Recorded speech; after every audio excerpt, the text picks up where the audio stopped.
berjuang kembali di hari ini. Semoga perjuangan Sobat Ambyar bisa dibalas dengan sesuai apa yang diinginkan. Satu Indonesia bilang amin. Amin. Tetap semangat hari ini. Ya. Karena hidup itu harus berjuang. Iya, betul. Anda tadi bolak-balik keluar masuk telepon. Iya. Telepon siapa sih? Kamu telepon siapa sih? Kok gitu kamu depan aku nelfon orang? Biasanya tiap pagi nggak pernah kayak gitu, Dewi. Bolak-balik. Bolak-balik Kenapa di sih? luar sampai ke parkiran, balik jadilah lagi. wanita yang mandiri. Jangan pernah menggantungkan kepada orang lain. Termasuk kepada lelaki. Ya, kepada lelaki itu cukup lelaki disayang. Tapi bukan diberi beban. Enggak, kita nggak nanya konsep prinsip hidup kamu. Kita mau nanya kamu nelfon Ngapain siapa? telepon Kamu nelfon pagi-pagi siapa? repot banget. Sayang, kamu harus siap kalau mau dengan aku. Emang kenapa? Teman bisnis aku banyak. Oh. Aku harus telepon ini, telepon itu, telepon Oh, ono. dia lagi tutup MM-an nih. Aku kurang siap Tutup apa sama kamu MM-an Dewi nih. Muria Agung. Tiap hari kamu Aset. marah-marah, aku Aset. telan. Kamu marah-marah, aku telan. Kamu marah-marah, aku telan. Uang kamu pun siap aku telan. Tapi ya namanya perjuangan, ya Iya. sama seperti Dewi Persik juga sampai sekarang dia terus berjuang, bisnisnya banyak segala macam. Kita juga Amin. berharap semoga Sobat Ambyar perjuangannya tidak pernah berhenti karena dalam kehidupan Iya. Turun naik, Betul. turun naik. Apa Up and ada down. tanah berapa ratus hektar kan ya? Hah? Yang di Jawa Barat. Warisan saya, jangan Warisan. dipikirin warisan Warisan, saya. Turun naik kayak lagu. Kok bilang turun naik? Kok bilang turun naik? itulah kehidupan ya, pokoknya berjuang terus sampai nanti kita selesai. Pastinya Iya. juga kalau misalnya tidak berjuang ya berarti hidup sudah selesai. Namanya hidup akan terus berjuang. Iya. Sama seperti bintang tamu kita di pagi hari ini, semuanya mereka terus berjuang demi kehidupan mereka yang lebih baik lagi. Ada yang karena kesehatan mentalnya, ada yang karena kesehatan fisiknya. Semua kita hadirkan di sini, semoga bisa kita ambil hikmahnya ya. Betul. Di pagi-pagi Ambyar kita akan hadirkan seorang selebriti. Artis cantik. Ini luar biasa sekali. Kemarin beritanya sempat heboh di media sosial. Dia dikabarkan hilang di Los Angeles di Amerika Serikat. Bahkan temannya sampai memposting hilangnya perempuan yang satu ini dan juga mention ke Bapak Joko Widodo ya. Kemudian akhirnya ditemukanlah di salah satu rumah sakit jiwa. Kita akan hadirkan di pagi-pagi Ambyar untuk bercerita sama kita semua apa sebenarnya yang terjadi. Di pagi-pagi Ambyar ini dia Marshanda.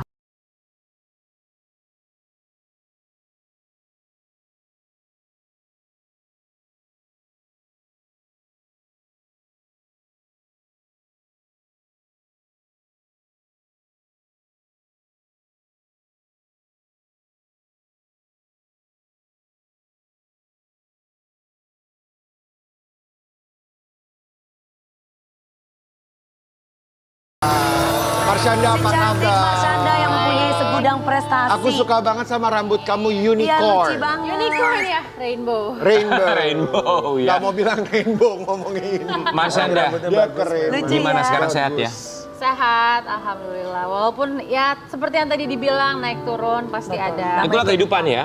Kayak musim. Benar. Musim. Semua orang pasti punya masalah. Dan aku habis baru mengalami musim kayak winter ya, musim salju. Kenapa? Rasanya. Badai, salju. Ya banyak yang aku alamin gitu sebelum ke LA. Hidupku lagi adem ayem, lagi tenang-tenangnya secara karir, secara personal. Begitu di LA, langsung kayak udah nggak hanya winter, Ya. ada apa tuh badai-badai Turbulence ya segala macam. Iya. Turbulence bener tuh kayak di pesawat ada goncang-goncangnya juga. Kayak roller coaster ya. Iya dan Tapi, semua ya. tapi sebelum menceritakannya begitu dalam cerita kamu sayang, kita berempat mengucapkan Terima kasih banyak Marshanda sudah hadir di sini. sudah menyempatkan waktunya untuk hadir di sini, luar biasa. Kita tuh kalau ngedengar kata atau nama Marshanda, kita tahu perjuangan hidupnya luar biasa sekali Aca. Wanita yang strong. Kemudian Mana ya? akhirnya dia mengaku bahwa dia punya tumor payudara, pengobatan ke Singapura. Terus terakhir ketika ke Amerika dia dikabarkan hilang. Itu membuat bukan hanya kami tapi juga fans kamu di Indonesia termasuk keluarga juga pastinya was-was. Kita mau kasih lihat dulu buat Sobat Ambyar di rumah. Perjalanan dari seorang Marshanda yang dikabarkan mengidap tumor payudara dan juga dikabarkan sempat hilang di Amerika kemarin. Iya. Ini dia. Ternyata Marshanda ini penyuka kopi juga, seperti kita-kita. Oh, Iya. gitu. Oh, Harus iya, melek kopi. pagi-pagi Kalau ya. belum nanti kita buat pagi-pagi ambiar. Iya dong. Tadi udah biar ngopi. Kalau bisa penasaran konsentrasi. coklat dulu ya sayang. Aku kopi juga, nanti pulang dari sini aku kopi. Iya. Marshanda. Marshanda tuh suka banget bolak-balik Jakarta Amerika ya. Ya aku memang suka LA sih karena Oh, nggak iya. tahu kenapa kalau ke LA tuh bagi aku rasanya kayak it feels like home gitu. Iya. Nggak tahu ada kata orang ada memang kalau yang suka traveling ada beberapa kota atau negara yang ketika didatengin tuh kok rasanya kayak rumah tapi nggak semua tempat. Iya. Iya. Kamu ngerasa Los Angeles seperti itu? Iya. Sampai akhirnya kemarin kamu pergi ke Los Angeles dan kita dapat kabar bahwa kamu dinyatakan hilang di sana ya. Heboh juga beritanya di Indonesia. Kalau Jadi judulnya pergi ke Los Angeles dan Lost and Found gitu. Iya benar. Hilang kan? benar hilang ya. Apa sih sebenarnya yang terjadi sampai kamu dinyatakan hilang di sana tuh? Gimana sih ceritanya? Kamu lagi ngapain gitu? Sebenarnya tuh aku cuman lagi main ke pantai tanpa bawa HP. Karena Airbnb aku, tempat penginapan aku tuh deket banget sama pantai, di Venice Beach areanya. Ya. Aku main ke pantai, niatnya cuman pengen lihat sunset dan main ombak terus pulang. Karena aku udah tahu jalannya, aku udah tahu alamatnya, aku cuman perlu paling nanya aja sama orang-orang stranger yang di sana kan aman ya. Iya, ya. Pokoknya liburan sendiri itu berbahaya adalah mitos kalau buat aku. Dan aku nggak pernah selama ini ngalamin danger apapun. Iya. Kan sering kalau solo traveling. Lalu udah dalam 2 jam itu sahabatku si S nelfonin aku, nggak diangkat-angkat sama aku karena HP memang sengaja aku tinggal karena aku tuh nggak mau diganggu sama siapapun, sengaja. Pengen me Ya, time sendirian ya. Terus dia itu panic attack karena memang dia ada anxiety, dia ada diagnosa bipolar dan lain-lain. Suaminya juga punya isu. Mereka juga baru menikah setelah mereka kan baru kenal 1 bulan terus mereka menikah. Jadi mereka juga masih dalam fase-fase gimana sih namanya orang awal Beradaptasi menikah ya, juga masih ya. adaptasi lah. Mereka panic attack, mereka over khawatir sama aku sampai mereka lapor ke polisi. Oke. Terus mereka lapor ke polisi, pas aku di jalan pulang, dan memang jalurnya itu harus lewat pantai jalan pulangku, karena deket emang lewat pantai lagi gitu. Ya. Nah terus mereka mikir lo itu lewat pantai deket tenda-tenda orang homeless, kita itu menolong lo justru ngelapor ke polisi. Mereka tuh selalu menyuarakan itu. Padahal yang terjadi kenyataannya, ya memang polisi mau menjemput aku, tapi kok aku malah dibawa pertama ke emergency room di rumah sakit Marina Del Rey. Dari IR Marina Del Rey Hospital, aku malah dirujuk ke rumah sakit jiwa. Apa alasan mereka merujuk kamu untuk Aku nggak membawa pernah ke tahu rumah sakit sampai jiwa? hari ini nggak pernah ada yang nggak pernah ada yang ngasih tahu aku alasannya apa. Orang rumah sakit nggak pernah bilang. Ditanya ke Sheila dan David, mereka bilang, loh kok mereka malah ngebawa kamu ke situ?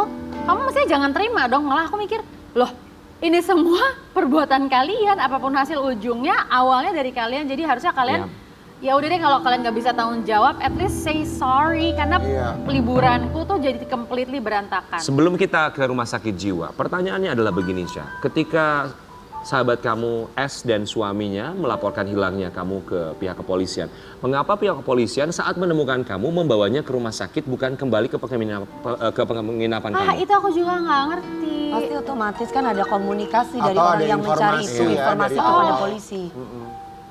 Soalnya aku sempat bilang ini, soalnya pas ketemu itu mereka tuh kayak memperlakukan aku kayak aku tuh orang lagi nggak sadarkan diri, kayak orang nggak waras. Nanya gini, oke, what is your name? Do you know where you are? Are you lo citizen atau visitor?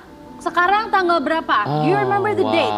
So kayak apa sih kalian nge-treat gua kayak gini? So aku jawab aja dengan tenang dan jelas semuanya. Atau mungkin karena polisi nanya-nanya kayak gitu karena melihat tempat kamunya ditemukannya mungkin gitu. Mungkin, dan juga Emang di mana sih? aku tuh aku nyeker, nggak pakai Oke. sepatu, tapi kan di Pantai sana kan? itu dia. Enggak, aku dari Airbnb tuh udah nyeker karena aku tuh pengen earthing. Earthing tuh adalah Grounding teknik, supaya iya, bisa, grounding itu ya, kan kaki pada menyentuh tumpah tanah, payudara ya. itu salah satu teknik healingnya earthing. Ya. Aku sengaja, dan di sana banyak kok orang-orang hippie yang Yang kemana-mana melakukan sama. nyeker gitu Ya. kan. Jadi aku pikir mereka nggak siapapun nggak akan worry. Oke, sampai akhirnya dibawalah ke rumah sakit, dari satu rumah sakit dirujuk ke rumah sakit jiwa. Iya, begitu mereka lihat, jadi ada di iPhone itu ada fitur medical ID. Jadi kita bisa masukin dan aku masukin punyaku. Nah, medical ID aku adalah menyembuhkan tumor payudara dengan cara holistik, dan aku tulis list obat-obatanku yaitu obat-obatan untuk bipolar. Tapi aku nggak tulis, aku punya riwayat bipolar disorder dan aku lagi ongoing treatment dengan psikiater. Itu tuh aku nggak tulis. Tapi ada resepnya. Tapi ada resep obat-obatan yang aku konsumsi. Nah mereka mungkin bingung, ini kok tumor payudara tapi minumnya obat-obatan kayak buat penenang, mood stabilizer. Mungkin mereka jadi kayak, Ada apa? Nggak cocok. kali ya. Oke. Itu Jiwanya perkiraanku mungkin, yang nggak sampai sekarang nggak ada kejelasan. Sampai akhirnya mereka setelah menemukan ada resep-resep tersebut di handphone kamu, dibawalah dirujuk ke rumah sakit jiwa. Kurang lebih seperti itu ya? Yang ini perkiraan aja ya. Iya. Kita nggak tahu apakah ada report juga. Mungkin yang polisi kan ini perkiraan doang ya, bisa Iya. jadi salah. Bisa jadi polisi itu nelfon ke pihak S dan D, suaminya itu, bener nggak si Andriani Marsyanda ini punya mental illness? Ya bener-bener memang dia ada bipolar, kan bisa aja. Asumsinya bisa macam-macam. Ya, macam-macam karena nggak pernah ada Tapi kamu klarifikasi. nggak pernah ngobrol sama S dan D ini untuk menanyakan alasannya apa? Aku nggak pernah, padahal aku setelah 2 mingguan lebih di rumah sakit jiwa itu aku sempat ketemu lagi dengan S dan D, tapi hanya untuk makan. Dan aku nggak pernah nanya kejelasan apa sih yang sebenarnya terjadi, karena aku tahu kalau kita bahas itu pasti kita akan banyak ketidaksetujuan, karena dari awal mereka tahu ada bill yang harus aku bayarkan sebanyak $24.000 di rumah sakit jiwa. Di rupiah kan berapa tuh kurang lebih? 300 juta. 300 juta, wow. Itu aku bilang ke S dan D, ini sekarang gue ada bill segini loh dan itu harus dibayar wajib. Terus mereka bilang, ya kita nggak bisa bayar, financially kita juga lagi susah dan kita mau liburan ke Hawaii, kita nggak mungkin melakukan pembayaran itu. Oke. Lo jangan mau. Ya gimana lo yang ngebawa gue sampai ke sini aja akibatnya. Nah, dari situ mereka udah nggak mau tahu. Terus aku udah balik nih pulang setelah tanggal 11 Juli. Aku pulang ke Airbnb aku, koperku semua dikasih, HP-ku akhirnya aku bisa akses. Sempet kok ketemu lagi sama S sama D jalan-jalan makan. Cuman karena aku udah mikir, oke, mereka mau bayar aja enggak. Jadi mau gue tanya-tanyain soal kronologis kejadian, ngapain sih nanti yang ada berantem. Ya udah akhirnya pas sebelum aku pulang ke Jakarta, which is tanggal 24 Juli, itu malah ada another permasalahan lain dengan S dan D yang bikin aku kayak, udah ya mendingan kita sekarang nggak berteman dulu deh sementara. Ada konflik sebagai pertemanan Konflik lain. Menjaga jarak akhirnya. Tapi sebelum kita Sheila-nya minta maaf. minta maaf akhirnya. Sheila minta maaf banget atas semua kerugian yang kamu alamin. Akhirnya baru terakhir itu dia minta maaf setelah dia juga melihat beberapa perlakuan si D itu suaminya ke aku tuh agak-agak kalimatnya kasar Oke, atau kayak ofensif gitu ya, menyakiti. menyerang. Tapi Ca, apa sih yang kamu terima? Perlakuan seperti apa? Treatment seperti apa yang kamu dapatkan di dalam rumah sakit jiwa RSJ, di rumah sakit di jiwa di Amerika. sana? Ya enggak, yang paling shocking sih ketika aku melakukan yang sebetulnya tertulis di buklet yang dibagikan ke semua pasien. Yaitu dibilang kalau misalnya nih kalian merasa apa yang kalian dapatkan itu nggak pantas, kalian bisa ngomong, saya menolak dan saya menggunakan hak asasi manusia saya untuk tidak menerima perlakuan yang kalian berikan pada saya, dalam bahasa Inggris. Iya. Nah aku bener-bener memperlakukan itu dan aku ngomong ke semua nurse di kayak nurse stationnya gitu loh. Iya. Aku bilang, I refuse and I use my human rights. Aku menggunakan HAM aku tidak mau terima treatment kalian seperti ini. Obat-obatan yang kalian kasih bikin aku kayak dan aku nggak mau terima obat-obatan ini. Aku mau ngomong sama psikiaterku dan aku nggak mau dengan psikiater dari kalian. Iya. Itu aku ngomong keras nadanya, tegas. Ternyata mereka langsung nyamperin aku, narik tangan aku ke belakang yang diginiin, diikat ke belakang, diikat pakai tangan. Nurse cowok dan nurse cewek, aku langsung digiring ke kamarku, disuntik. Wow. Disuntik, aku ditidurin, dari punggungnya ditidurin, kepalaku ke samping, kayak kriminal gitu. Terus udah gitu, aku disuntik dan dibilang, kita akan terus tahan lo kayak gini kalau lo nggak diem. Bilang mulai sekarang, you will stay silent and stay calm. Kalau enggak kita bisa suntik lo lagi. Oke, I will stay calm. Udah itu doang. Mulai hari itu aku berjanji sama diriku sendiri, udah Cak, lo patuh aja deh. Kalau enggak lo nggak pulang-pulang dari sini. Oke, berapa lama total kamu di rumah sakit jiwa? Tanggal 20 Juni sampai 11 Juli, itu hampir 2 minggu atau 2 mingguan ya. Apa yang membuat mereka pada akhirnya melepaskan kamu diizinkan Jadi untuk keluar. itu ada court session kayak persidangan, tapi dilakukannya via Zoom. Oke. Ada istilahnya tuh sama mereka namanya hearing dengan pihak sidang dan dokter. Expertise ya, Dokter ahlinya ya. psikiater. keluarga? Nggak ada keluarga. Cuma Oke. sama aku doang, dokter sama suster, kepala suster yang mengawasi perkembangan aku. Oke, lalu? Itu kita bikin hearing bareng dan aku cuma duduk di depan kamera sebelah dokternya, psikiaternya, sama judge di komputer. Terus kayak judge-nya sendiri menyerahkan ke dokter gimana nih si Andriani Marsyanda ini udah bisa pulang apa belum. Terus begitu sisa keputusannya terletak pada dokter. Terus akhirnya aku coba tetap menjadi orang pasien yang patuh. Aku tetap minum obat yang dia resepkan. Terus begitu akhirnya sama dokter ya udah deh lo boleh pulang tapi nggak hari ini besok. Itu juga diundur-undur dikit gitu. Aku nggak tahu pertimbangan mereka apa, tapi akhirnya aku keluar tanggal 11 Juli. Oke, lalu akhirnya dengan billing atau tagihan rumah sakit 300 juta, itu siapa yang bayar, Cak? Ya siapa? Ya aku nggak tahu juga, sampai sekarang masih ada billnya kok.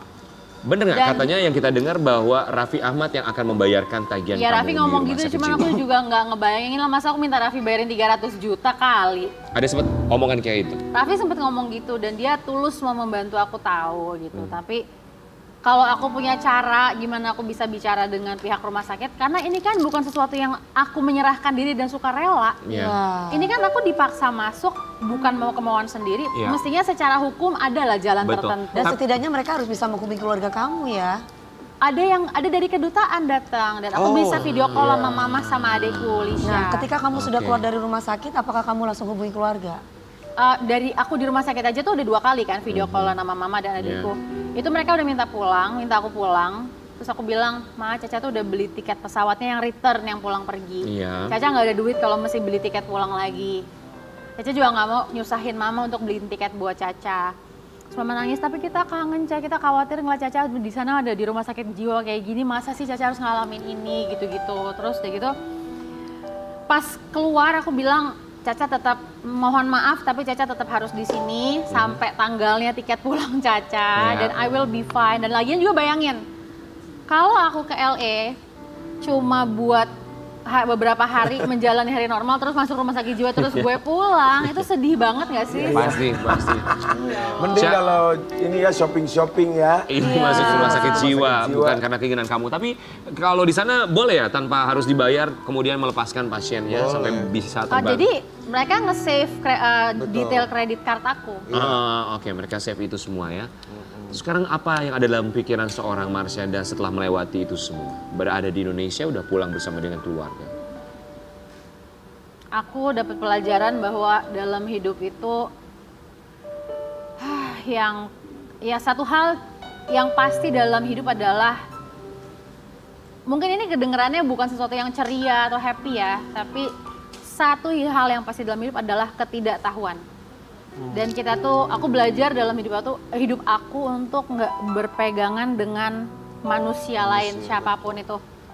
Mau pasangan, mau sahabat, mau keluarga, karena ada momen-momen yang kita tuh bener-bener sendirian, gemeteran, nggak punya pegangan. Dan ketika kita bisa ikhlas dalam ketidaktahuan itu, dia yang akan selalu menguatkan kita. Kayak misalnya karir lagi lancar, tiba-tiba jadi ada musibah. Ketika teman berbalik menjadi nggak teman lagi, menyakiti kita. Ketika kita dilukai oleh orang yang kita sayang, ngomong yang nyakitin tentang kita, kita kan kembalinya ke ketidaktahuan. Iya. Dan itulah hal yang akan selalu menjadi sahabat kita sebenarnya. Keheningan dan ketidaktahuan, dan itu bukan sesuatu yang melemahkan kita justru. Kalau kita bisa pegangan sama itu, maka serendah apapun kita jatuh, kita akan nggak apa-apa gitu. Kamu sepertinya mengalami banyak sekali pendalaman perjalanan spiritual ya. Termasuk juga cara kamu menyembuhkan luka batin diri sendiri, dan barangkali ini salah satu alasan Marsyanda untuk melakukan healing pergi ke Amerika. Kisah Marsyanda idap bipolar hingga tumor payudara. Aku tidak takut, aku akan berjuang. Ini salah satu alasan kamu untuk pergi ke Amerika, untuk berlibur sebentar. Jadi aku itu sebelum ke Amerika aku sudah melakukan cek darah. Di cek darah itu ada tumor marker. Jadi yang menandakan nih tumor nih berkembang apa enggak. Ya. Sebelum aku mamogram atau USG payudara lagi. Itu disarankan oleh dokter. Ternyata sebelum aku ke LA itu hasil darahnya bagus. Dinyatakan bahwa tumorku tuh tidak berkembang, malah mengecil. Dan akhirnya aku jadi nggak lanjut periksa, dan dokter bilang cek aja 6 bulan lagi. Kalau memang secara ukuran ada perubahan yang signifikan dan kamu worry dan mengganggu atau enggak, apapun deh pokoknya mengkhawatirkan, kamu bilang sama saya, kita cek lagi. Oke. Kamu Gitu. Dan sekarang pun ya, mengecil. Sekarang mengecil ya, alhamdulillah ya. Kamu sejak kapan merasa atau mengetahui bahwa wah ternyata aku punya tumor payudara? Itu dari satu tahun berapa bulan ya udah ya? Udah mungkin hampir 1,5 tahun lalu kali ya. Dan awalnya tuh kayak nggak kayak aku tahu nih nggak pernah ada nih sebelumnya, kok tiba-tiba ada gitu. Terus lama-lama setelah 8 bulan kok jadi membesar ya gitu. Itu kamu taunya dari mana sayang? Tahu Ada berasa sendiri aja. sakit atau? Kelihatan kalau dilihat mata tuh kelihatan, bukan oke. cuma berasa-berasa aja gitu. Kalau cewek kan kadang-kadang harus belajar gitu kan, Kalau belajar pas mandi atau apa gitu gitu kan, ya. kalau pas mandi Ada atau apa treatmentnya. gitu kan. Ini nggak usah digituin aja, kelihatan Terlihat kok. sama mata kamu sendiri ya. Tapi yang terasa secara fisik kamu tuh apa sih, Ca? Perubahannya setelah kamu Nggak. merasa dan mengetahui bahwa kamu punya tumor payudara secara Nggak ada. fisik nggak ada? Nggak ada, nggak jadi lebih lemah atau apa, nggak ada. Tapi untuk tetap biar tenang, keluarga juga tenang, aku cek rutin lah. Dan kamu juga mengkonsumsi obat ya sayang untuk tumornya enggak? Oh enggak. Oh, terus bagaimana cara kamu untuk menyembuhkan tumor itu? Treatmentnya ya? Terus Treatmentnya. cek sih kayak antara ultrasound cek USG sama mamogram, terus kayak konsul rutin sama dokter 3-6 bulan sekali. Ca, kita tahu kondisi mental kamu karena ini sering kamu ceritakan juga ke kita semua, ke Sobat Ambiar, bahwa kamu mengidap bipolar, bahwa berbeda dengan yang lainnya, tapi ini hal yang biasa juga karena kondisi mental setiap orang berbeda-beda juga. betul. Tapi kalau kamu Marsyanda, ketika kamu tahu bahwa kamu didiagnosa tumor payudara, apakah ini berpengaruh secara mental nggak sih sama kamu? Iya. Karena aku nggak tahu ya, untuk nerima kenyataan bahwa kayak ya Allah saya ini punya penyakit mental ya gitu, itu tuh nggak satu perasaan yang membuat seseorang tuh ngerasa kayak oh saya tuh sesampah itu ya, saya tuh serendah itu, dan aku nggak, maksudnya dong, sayang. ada momen dimana aku ngerasa gitu dan kayak oh maksudnya aku pikir oh saya nggak pantas ya jadi orang yang ya udah saya berkarya aja gitu, saya berkarya aja, dan sampai aku tuh sempat berpikir apa jangan-jangan selama ini aku menguatkan orang lain dengan mengedukasi ini itu tentang mental illness tuh cuman mekanisme aku untuk denial sebenarnya. Jadi pura-pura kuat di depan orang, pura-pura menguasai ilmu bipolar itu apa, padahal sebetulnya Hati sendiri rapuh. aku minum obat tuh masih suka malu ngelihat obat itu depan mata gitu. Sampai semalam tuh aku cerita ke adekku, aku video call, aku nangis, kakak nggak tahu kakaknya udah nerima sebenarnya apa belum soal kakak punya bipolar. Terus dia bilang, kakak tuh udah punya impact besar, kakak yang kakak selalu lupa. Ya. Kakak tuh walaupun ngerasa kayak hancur dan lemah seperti ini sekarang, kakak tuh udah ngasih manfaat banyak banget ke orang, walaupun Betul. kakak Betul. masih harus minum Betul. obat. Betul sekali. Marsanda, you are beautiful. And you are great. Kamu berarti sekali, kamu wanita besar yang kuat, untuk wanita menjadi yang bisa inspirasi buat menginspirasi, banyak ya. orang. Justru kita di sini mau bilang terima kasih Yes, banyak bahwa kamu terima sudah kasih bercerita banyak sudah di banyak sini. sekali mengenai kondisi mental. Kamu berani speak up bahwa kita tahu di luar sana juga banyak yang memiliki kondisi mental sama bahkan lebih dari kamu kondisi mental yang bisa berubah secara drastis gitu. Tapi kamu membuka mata bahwa ini adalah satu kondisi yang memang ada di dunia ini dan harus semua orang bisa menerima apapun itu. Ada hal yang bisa dirubah tapi ada hal yang tidak bisa dirubah. Malah aku belajar, kalau aku boleh tambahin ya, setelah aku keluarin perasaanku ke adikku semalam, ke Didi, kayaknya lebih baik kita nerima deh daripada denial. Karena kalau kita denial tuh kita jadi nggak merawat diri. Iya. Dan kita malah jadi memperlakukan orang lain dengan tidak adil, kita jadi galak, jadi kasar kalau kondisinya bipolar ya. Kita jadi mengeluarkan kata-kata yang Exactly. nyakitin ke manajer kita, ke pasangan kita. Dan orang-orang ini adalah orang-orang yang nggak pantas diperlakukan Seperti itu. kasar gitu loh. Jadi aku Iya. dengan menyadari ini aku jadi lebih rendah hati, malah mungkin Allah mau ngajarin aku untuk lebih rendah hati lewat penyakit ini dan bikin aku proses pendewasaannya tuh lewat penyakit ini. Iya, Justru mungkin kalau nggak ada ini aku malah jadi angkuh kali. betul. Betul sayang. Semakin Obat yang ikhlas ya. sesungguhnya itu adalah keikhlasan hati kita menerima ketentuan Tuhan. Karena Tuhan pasti akan memberikan yang terbaik Betul. buat kita. Dan aku belajar sekali dari kamu menerima diri sendiri dan berdamai dengan keadaan, membuka pintu berkah luar biasa buat kita. Amin, amin, Kamu amin. kuat kok. Kamu menginspirasi semuanya. Tidak semua orang diberi ujian seperti kamu. Betul. Kamu adalah salah satu orang pilihan dari Tuhan. Kamu sekarang Betul. tunjukkan bahwa kamu tuh yakin bahwa Tuhan tuh sayang sama kamu. Betul sekali. Marsyanda, kita mau kasih lihat artikel yang satu ini buat kamu ya. Boleh ya, kamu klarifikasi. Marsyanda singgung kematian saat ungkap idap tumor payudara. benarkah penyakit itu mematikan?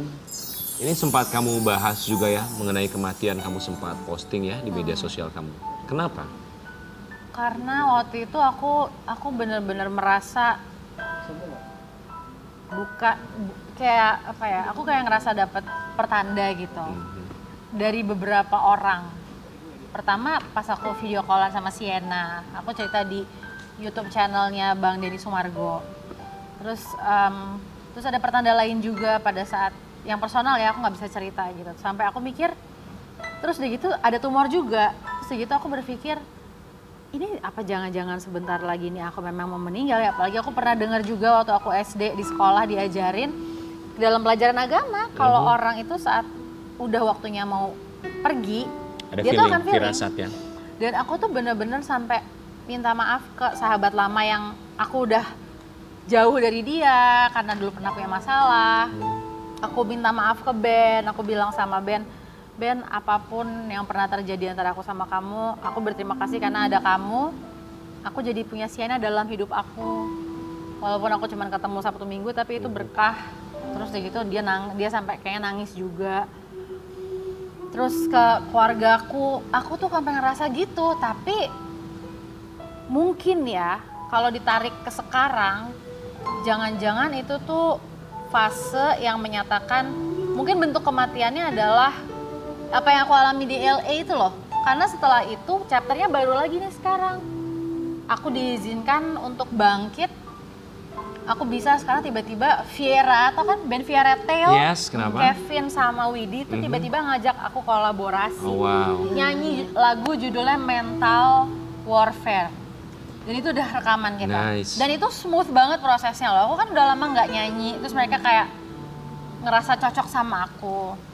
Terus kayak dalam karir aku tuh ada 2 film insya Allah yang akan premier. Terus ada tawaran lagi. Jadi kayak apa ya, ada yang datang, ada yang pergi, ada yang jatuh, ada yang bangkit. Gimana sih aku Ya bingung. begitulah hidup ya. Iya, begitulah. Ya begitulah hidup kita, hanya menjalani penuh dengan keikhlasan. Yang paling penting. Tapi pada akhirnya ya, Ca, kan kita tahulah sejarah kamu dari zaman dulu ya. Siapa yang nggak lihat Marshanda dulu ketika dia teriak-teriak, prestasinya. joget-joget, ya kan, Ya, di ya. kamera orang menganggapnya ini kenapa sih nih orang. Sementara zaman sekarang orang udah mulai joget-joget di TikTok. Tapi kamu Kan teriak-teriak. joget di jalan. Benar, orang menganggap kamu aneh saat itu. Ya kan, kemudian kamu menikah, kamu bercerai. Anak ikutnya sama bapaknya, ya kan. Kemudian ada kejadian juga di apartemen kamu terakhir, ya kan. Kemudian kamu dinyatakan bipolar. Lalu kamu dinyatakan tumor payudara. Lalu kamu hilang di Amerika, dimasukkan ke dalam rumah sakit jiwa. Kamu tuh melihat diri kamu sekarang seperti apa sih, Marshanda? Aku pernah bikin tulisan, kayak ini sebelum tahun 2015 deh. Aku pernah bikin tulisan kalau aku bikin janji sama semesta, bikin perjanjian dari aku nih ya. Saya itu mau jadi manusia yang ketika saya pergi meninggalkan dunia, saya mau memberi manfaat yang real buat banyak orang dan memberi kekuatan yang nyata buat banyak orang. Dan saya tahu itu harganya tuh gak kecil yang harus aku korbanin. Jadi universe bring it on. Aku bilang gitu, burn me. Aku bilang gitu di tulisan itu. Jadi aku ngerasa kayak aku udah mendeklarasikan ke semesta bahwa kalau hidup gue ke depan ini akan berat, itu aku nggak apa-apa karena aku mau hidupku itu nggak sia-sia. Tapi jadinya real semua yang tadi disebutin itu semuanya kejadian-kejadian itu. Aku mikir, apa jangan-jangan karena aku pernah nulis itu ya, dan itu kita nggak main-main loh, kalimat apalagi ditulis, nggak cuma diucap. Ucapan itu adalah doa. Ucapan ya. aja doa, apalagi Betul. dituliskan terus dirasakan secara emosional, dianggap sungguh-sungguh termanifestasi lah. Jadi ya mungkin sekarang aku bisa ngomong dengan tegar gitu ya, bahwa ya udah setiap musibahku tuh buahnya manis kalau aku terima itu, nggak cuma buat aku tapi juga buat yang teman-teman yang nonton di rumah di Walaupun sini. ngejalaninya berat. Mungkin di sini aku bisa ngomong kuat, tapi bisa aja di mobil Bener. atau di rumah malam-malam aku Bener. nangis. Betul sekali. Itu. Tapi manusiawi itu sayang. Betul. Manusiawi itu. Tapi- terkadang kita memberikan support kepada orang lain untuk diri sendiri. Betul. Tapi yang kita tahu juga bahwa pastinya ketika menghadapi masalah yang terpenting adalah punya support system di sekeliling kita, termasuk ibu kamu. Marsyanda mau bilang apa sama mama yang selalu kuat memberikan support untuk Marsyanda selama ini?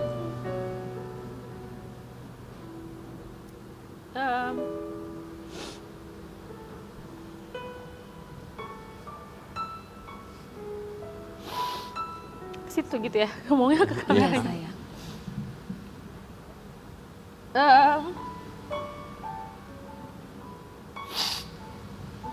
Mungkin mama nggak nonton ini. Atau mungkin mama nonton, Caca nggak tahu, tapi Caca nggak tahu gimana caranya nyampein ke mama. Apa ngomong langsung, apa nggak ngomong langsung, karena setiap komunikasi kita tuh nggak pernah terjadi di waktu yang Caca inginkan. Caca pengen mama tahu, seperti apapun kekurangan mama, mama adalah satu-satunya orang yang selalu Caca cari di setiap perempuan lain, setiap sosok wanita lain. Ketika mama lagi nggak bersama Caca, setiap Caca merasakan sosok ibu di wanita lain, yang Caca cari itu mama. Dan kalau mama ngerasa mama kurang dalam mengekspresikan cinta mama ke Caca, Caca nggak apa-apa, karena Caca tahu itu bukan style mama aja untuk ngomong kayak Caca. Caca kan ngomong banget orangnya, mama tuh lebih, ya Allah, dunia kalau bisa mama balik, bumi itu mama balik demi nyelamatin Caca, itu yang akan mama lakukan tanpa berkoar-koar. Dan makasih karena mama nerima kekurangan Caca. Yang kalau mama nggak paham tuh mungkin mama bisa ngecap Caca gede ngomong, besar ngomong, berkoar-koar doang modalnya. Tapi itu love language Caca tuh bahasa khas, bahasa cinta. Caca bisa mengekspresikan dengan kata-kata. Tapi mama ngerti itu. Karena mama mau belajar hal-hal yang Caca pelajarin, bahwa love language Caca tuh kata-kata, love language mama acts of service. Jadi makasih karena jadi mamahnya Caca itu juga nggak gampang, malah mungkin lebih susah jadi mamahnya Caca daripada Caca menjadi anak mama. Caca nggak tahu gimana rasanya jadi mama. Marsyanda boleh berdiri? Kita mau bilang terima kasih banyak untuk Marsyanda, dan kita juga akan selalu memeluk erat seorang Marsyanda untuk selalu menjadi dirinya sendiri. Karena bagaimanapun dia juga membuka mata kita bahwa tidak ada manusia yang sempurna. Bahwa terkadang kita selalu mudah menerima orang lain, tapi begitu sulit menerima diri sendiri. Kita akan kembali lagi sesaat lagi hanya di Pagi Bahagia.